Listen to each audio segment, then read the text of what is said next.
مکتب فکر دیوبند کے ایک معروف مبلغ مولانا الیاس گھومن صاحب، انہوں نے اپنے ایک بزرگ، اپنے ایک بڑے عالم قاسم نانوتوی صاحب، ان کے دفاع میں ایک بات کہی۔ دراصل قاسم نانوتوی صاحب نے مدینہ منورہ کی محبت میں بعض اشعار کہے، اور اس میں انہوں نے یہ بات کہہ دی کہ کاش میں مدینے کا کتا ہوتا اور میں مدینے کی گلیوں میں ہی مر جاتا اور وہاں مجھے دفن بھی نہ کیا جاتا، مجھے وہاں کے مور و مار، حشرات الارض اور یہ چیزیں مجھے درندے کھا جاتے مجھے۔ تو اس پر اہل حدیث علماء نے اعتراض کیا کہ دیکھیں یہ تو ایک غلو کی صورت ہے، جس طرح ہمارے بریلوی بھائی غلو کرتے ہیں، مدینے کے کتے بننے کی خواہش ظاہر کرتے ہیں، یا غوث پاک کا کتا اپنے آپ کو کہتے ہیں، تو یہ ایک غلو پر مبنی سوچ ہے، تو اس سے رکنا چاہیے۔ اسی طرح قاسم نانوتوی صاحب نے بھی ایسی بات کہی ہے جو کہ مناسب نہیں ہے۔ اس پر اعتراض کا جواب دیتے ہوئے مولانا الیاس گھومن صاحب نے ایک بات کہی، کہتے ہیں کہ اگر ہمارے بزرگوں نے یہ بات کہہ دی ہے تو سیدنا ابوبکر صدیق رضی اللہ عنہ نے بھی اس سے ملتی جلتی ایک بات کہی تھی۔ حضرت مولانا قاسم نانوتوی رحمۃ اللہ علیہ کے ایک قصیدہ ہے، اور اس قصیدے کے میں 2 شعر پڑھتا ہوں جس پر اعتراضات کیے جاتے ہیں۔ میری کئی امیدیں ہیں اور کئی خواہشات ہیں۔ سب سے بڑی خواہش یہ ہے کہ مدینہ کے کتوں میں میرا نام شمار ہو، سگان مدینہ۔ میں زندہ رہوں تو مدینہ کے کتوں کے ساتھ مدینہ کی گلیوں میں پھروں، اور جب میں مر جاؤں تو مدینہ کے مور و مار، کیڑے مکوڑے، سانپ یہ مجھ کو کھائیں۔ اس پر ایک غیر مقلد نے اعتراض کیا، اور یہ اعتراض کلپ کی صورت میں سوشل میڈیا پہ گردش بھی کرتا رہا کافی عرصہ تک۔ اشکال کیا تھا؟ اللہ رب العزت فرماتے ہیں لَقَدْ خَلَقْنَا الْإِنسَانَ فِي أَحْسَنِ تَقْوِيمٍ وَلَقَدْ كَرَّمْنَا بَنِي آدم۔ ہم نے انسان کو اشرف المخلوقات اور احسن المخلوقات بنایا ہے، سب سے خوبصورت اور سب سے معزز۔ لیکن دیوبند کے بانی، جن کو دیوبند اپنا سب سے بڑا سمجھتے ہیں، ان کو انسان ہونے پر آر ہے اور عیب ہے، اور وہ کہتے ہیں کاش میں انسان نہ ہوتا بلکہ کتا ہوتا۔ اس بندے کو انسان ہونے پہ آر محسوس ہوتی ہے اور تم ان کو اپنا امام بنا رہے ہو۔ ہم نے کہا اگر یہ اعتراض مولانا قاسم نانوتوی پر ہے تو یہی اعتراض پھر سیدنا ابو بکر صدیق رضی اللہ تعالی عنہ پر بھی کرو۔ وہ دراصل اپنے بزرگ قاسم نانوتوی صاحب کا دفاع کر رہے تھے، اور اس دفاع میں انہوں نے یہ کہا کہ سیدنا ابوبکر صدیق رضی اللہ عنہ نے بھی تو ایسی بات کہی تھی۔ وہ بات سیدنا ابوبکر صدیق رضی اللہ عنہ کے شایان شان نہیں ہے، جھوٹی بات ہے۔ ہم شیخ صاحب سے اس کی جو ہے حقیقت پوچھتے ہیں انشاءاللہ، لیکن دعوت فکر یہ ہے کہ مولانا الیاس گھومن صاحب اپنے اکابر کا دفاع کرتے ہیں، انہیں حق حاصل ہے وہ اپنے اکابر کا دفاع کریں، لیکن اس دفاع میں ایسی بات نہ کریں بالکل بھی جس سے صحابہ کرام رضوان اللہ علیہ مجمعین کی شان یا ان کے مقام پر کوئی حرف آتا ہو۔ تو اسی طرح یہ ہمارا گفتگو ہوگی انشاءاللہ اس حوالے سے کہ اپنے آپ کو غوث پاک کا کتا کہنا، مدینے کا کتا کہنا، یہ خواہش ظاہر کرنا، یا اس سے ملتی جلتی کوئی خواہش کیا صحابہ کرام میں سے کسی نے کی، خصوصاً سیدنا ابوبکر صدیق رضی اللہ عنہ سے کوئی ایسی بات ثابت ہے؟ شیخ اس کے بارے میں آپ کوئی مدلل گفتگو فرمائیے، اور اس حوالے سے جو بھی دلیلیں وہ پیش کرتے ہیں ان کے بارے میں ہمارے ناظرین اور سامعین کو بتائیے۔ جی آپ صاحب، ان الحمد للہ نحمده ونستعینه من يهده الله فلا مضل له ومن يضلل فلا هادي له، اشهد ان لا اله الا الله وحده لا شريك له واشهد ان محمدا عبده ورسوله۔ اعوذ باللہ السمیع العلیم من الشیطان الرجیم، یا اہل الکتاب لا تغلوا فی دینکم، قال النبی صلی اللہ علیہ وآلہ وسلم ہلک المتنطعون، رواہ مسلم۔ اما بعد فإن خیر الحدیث کتاب اللہ، وخیر الحدی حدی محمد صلی اللہ علیہ وآلہ وسلم، وشر الامور محدثاتها وکل محدثۃ بدعہ وکل بدعۃ ضلالہ۔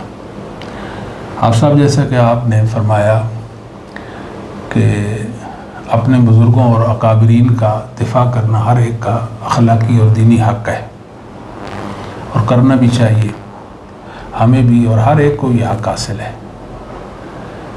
مگر یہ چیز ضرور مد نظر ہو کہ جب انسان سلف صالحین، ائمہ ہدیٰ، ائمہ اسلام کے منہج سے ہٹ جاتا ہے، منحرف ہو جاتا ہے، تو اس سے مبالغہ امیزیوں کا صدور ہوتا ہے، وہ ایسی ایسی باتیں کرتا ہے جو ائمہ اسلام کے عقائد و اعمال کے ساتھ میچ نہیں کھاتی۔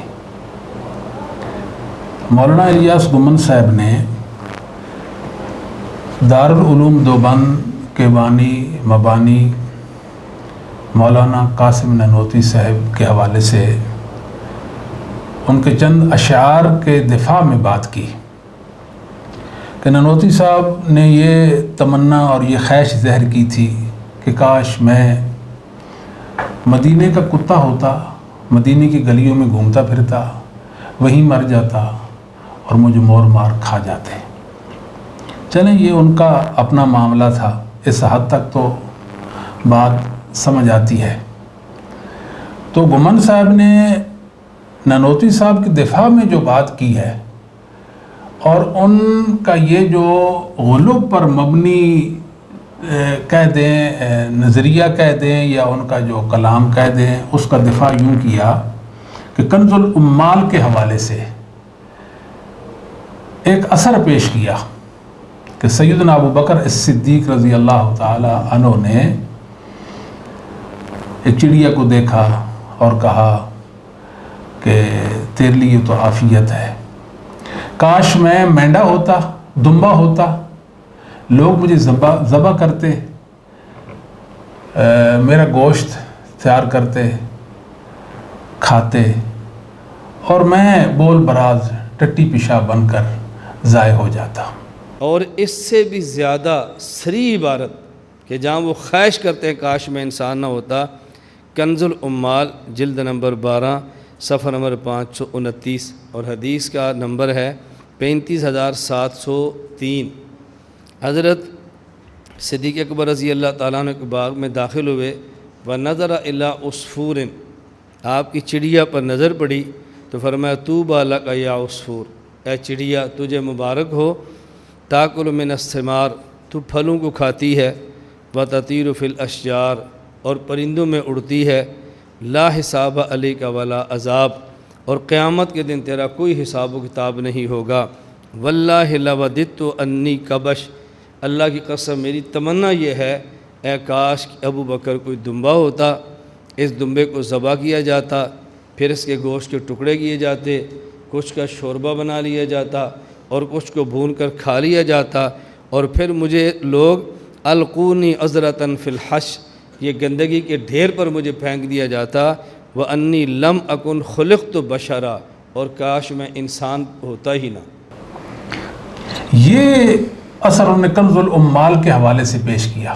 کہتے ہیں اگر قاسم نانوتوی صاحب نے اپنے آپ کے حوالے سے یہ خواہش کی کہ میں مدینے کا کتا ہوتا تو کیا ہوا، ابو بکر صدیق نے بھی تو مینڈا ہونے کی، دمبا ہونے کی خواہش کی ہے۔ تو ہم سمجھتے ہیں کہ شاید یہ بات مناسب نہیں تھی کہ سیدنا ابو بکر صدیق رضی اللہ تعالیٰ کو درمیان میں لانے کی یا صحابہ کے معاملہ کو یہاں لانے کی۔ پہلی بات تو یہ ہے کہ یہ اثر ثابت ہی نہیں ہے۔ نمبر 2، اگر یہ ثابت ہو جاتا تو کم از کم چلے، وہ اتنا کہتے ہیں ہمارے بزرگوں نے کہا کہ میں مینڈا ہوتا، تو کیا ہمارے اکابر میں سے ابو بکر رضی اللہ تعالیٰ نے پہلے کہا تھا کہ میں مینڈا ہوتا، یعنی مینڈا ہونے کی خواہش چلے یہ ایک تو ہوئی نا جی، اب سب بات کہ اس طرح کی بات تو کوئی سنی جا سکتی تھی، مگر وہ کہتے ہیں کہ میں مدینے کا کتا ہوتا۔ جی جی، سیدنا ابوبکر صدیق رضی اللہ تعالیٰ تو کچھ بھی نہیں کہتے ہیں۔ یہ جو اثر گھمن صاحب نے کنز العمال سے پیش کیا ہے، تو ہم افسوس اس بات پہ ہے کہ وہ ایک دورہ کراتے ہیں اور دورے کے دوران انہوں نے یہ بات کی ہے۔ اچھا، یعنی کہ علماء کو تو وہ دورہ کرواتے ہیں، جی طلبہ کو، جی تحقیقی دورہ ہوتا ہے، تو تحقیق تو کرتے نہیں ہیں۔ ہم تو یہ کہتے ہیں ان کو تحقیق کر لینی چاہیے تھی۔ یہ جو اثر ہے یہ ابن ابی شیبہ کہ المصنف میں آتا ہے، اور اسی طرح امام حناد رحمہ اللہ تعالی جو ہے ان کی کتاب ہے الزہد، اس میں بھی آتا ہے، امام بہقی رحمہ اللہ کی شعب الایمان میں بھی ہے، اور حافظ ابن فتحوی کی الوجل میں یہ اثر موجود ہے۔ اگر اس کو استنادی حیثیت سے دیکھا جائے تو یہ جھوٹا ہے۔ سیدنا ابو بکر رضی اللہ تعالیٰ کا یہ کہنا کہ میں مینڈا ہوتا قطعاً یہ ثابت نہیں ہے، یعنی کسی طرح یہ درست ہی نہیں کہ آپ کی طرف یہ منسوب کیا جاتا اور بطور دلیل اپنے بزرگوں کے دفاع میں اس کو پیش کر دیا جاتا، یہ بالکل صحیح نہیں ہے۔ پہلی بات تو یہ ہے کہ اس میں ابو معاویہ الزریر راوی ہے جو کہ مدلس ہے اور بصیغہ ان روایت کر رہا ہے۔ اس کا استاد جو جویبر بن سعید الازدی ہے، اس پر جمہور ائمہ حدیث نے سخت جو ہے نا وہ جروح کر رکھی ہیں، یعنی یہ کذاب اور متروک راوی ہے، اور ایسا راوی ہے کہ جس کے حوالے سے ادنا کلمہ توثیق بھی ثابت نہیں ہے۔ کسی نے کہا یہ ضعیف ہے، کسی نے کہا یہ متروک ہے، کسی نے کہا یہ کذاب ہے، یعنی جھوٹا انسان ہے۔ اور اس کا جو استاد ہے ضحاک بن مزاحم، وہ جو ضحاک بن مزاحم ہے وہ سیدنا ابو بکر صدیق سے روایت کرتا ہے، اور وہ صغار تابعین میں سے ہے۔ اس کو سیدنا ابو بکر رضی اللہ تعالیٰ سے سماع و لقاء بھی نہیں ہے، یعنی یہ اثر ایک تو منقطع ہے جو ویبر کی وجہ سے یہ جھوٹا بھی ہے، اور یہ مدلس بھی ہے کہ ابو معاویہ زریر جو ہیں اس کی تدلیس بھی ہے۔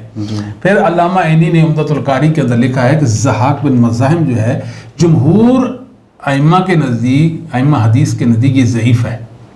اب ظاہر ہے گمان صاحب کو تو اپنے بزرگوں کی ہی تحقیق قبول ہوگی نا، ہم تو یہ کہتے ہیں کہ ضحاک جو ہیں یہ حسن الحدیث ہیں، اور جمہور نے ان کی توثیق کر رکھی ہے، نہ کہ تضعیف کی ہے، اپنی ایک تحقیق ہے۔ بہرحال ان کا سیدنا ابو بکر رضی اللہ تعالیٰ سے لقاء و سماع نہیں ہے، تو یہ کیسے کہہ سکتے ہیں ایک انسان جس نے ابو بکر رضی اللہ تعالیٰ سے سنا نہیں، ان سے ملاقات نہیں کی، ان کا زمانہ نہیں پایا، ان کی صحبت اور مجلس اختیار نہیں کی، وہ ان کی خواہش کیسے ہمیں بیان کر سکتے ہیں؟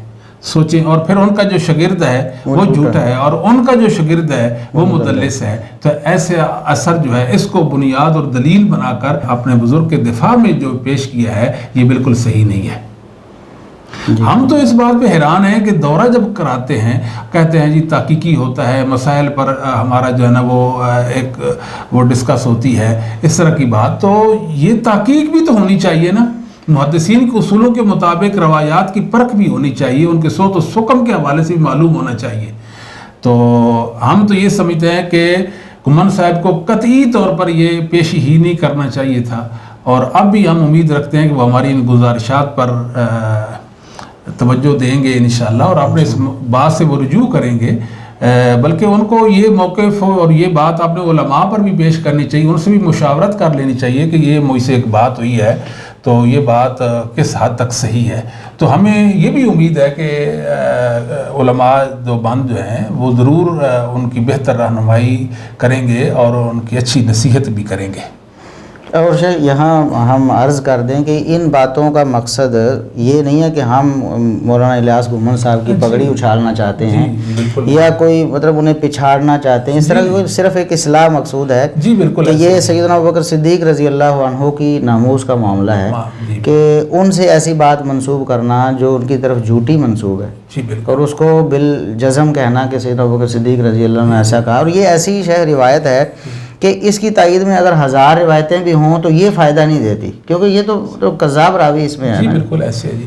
اب سر دوسری بات یہ ہے کہ سیدنا ابوبکر صدیق ہوں یا کوئی بھی صحابی ہوں، ان سے قطعی طور پر یہ خواہش کرنا کہ میں فلاں جانور ہوتا، فلاں پرندہ ہوتا، اس باب میں کچھ ثابت نہیں ہے۔ جتنی بھی روایات آتی ہیں وہ پایا ثبوت تک نہیں پہنچتی ائمہ محدثین کے اصولوں کے مطابق، لہذا یہ نہیں کہنا چاہیے کہ فلاں صحابی کہتا تھا کہ میں چڑیا ہوتا بن جاتا، میں جی دمبا ہوتا، میں اونٹ ہوتا، میں فلاں ہوتا، میں فلاں ہوتا، نہیں، ایسا نہیں ہے۔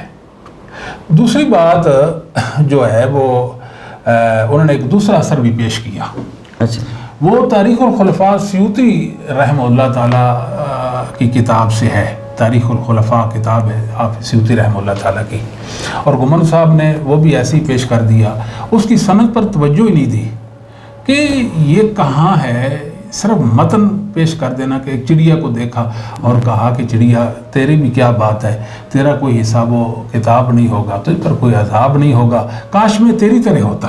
اچھا، یعنی اس اثر کے مطابق انہوں نے کہا کہ کاش میں چڑیا ہوتا. جی میں تیری طرح ہوتا، یہ میں چڑیا ہوتا. تو یہ جو اثر ہے یہ امام ابن ابی دنیا رحمہ اللہ تعالیٰ کی جو کتاب ہے المتمنین، تو اس کتاب کے اندر یہ اثر جو ہے یہ موجود ہے. تو یہ جو سند ہے یہ بھی جھوٹی سند ہے. اچھا جی. عمر بن واقد جو ہے یہ بالاتفاق متروک اور جھوٹا راوی ہے.